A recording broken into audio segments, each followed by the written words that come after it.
Jejak sejarah Jakarta, dari Sunda Kelapa hingga Jakarta.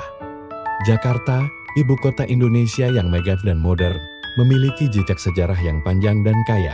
Namun, sebelum menjadi pusat metropolitan yang sibuk dan penuh kehidupan, kota ini dimulai dari sebuah pelabuhan kecil yang disebut Sunda Kelapa. Sunda Kelapa, pintu gerbang Jakarta. Sejarah Jakarta dimulai dari sekitar abad ke-4 Masehi. Ketika daerah ini dikenal sebagai Sunda Kelapa, pelabuhan ini telah menjadi pusat perdagangan vital di kawasan Asia Tenggara, menghubungkan pedagang dari berbagai penjuru dunia. Pada masa ini, pengaruh budaya, masa kolonial, kota Batavia. Pada awal abad ke-17, Belanda datang dan mengambil alih Sunda Kelapa dari tangan Sultan Banten. Mereka merancang ulang pelabuhan tersebut menjadi kota Batavia, pusat administrasi kolonial yang strategis. Jejak sejarah ini masih bisa kita temui di kawasan Kota Tua Jakarta pada masa kemerdekaan. Jejak berikutnya membawa kita ke periode perjuangan kemerdekaan Indonesia. Jakarta menjadi saksi bisu proklamasi kemerdekaan pada 17 Agustus tahun 1945.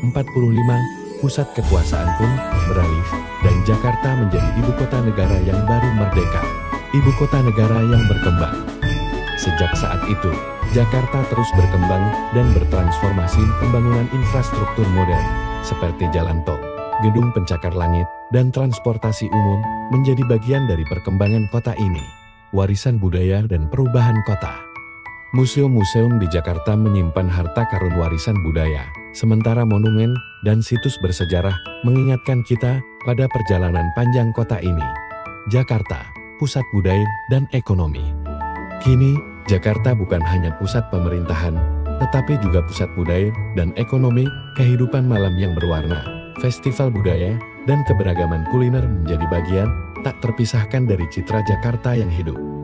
Jejak sejarah Jakarta, dari Sunda Kelapa hingga kota metropolis yang kita kenal saat ini, memberikan kita pemahaman mendalam tentang perjalanan kota ini melalui zaman, melalui gemilang dan tantangan, membentuk identitas yang unik dan membanggakan.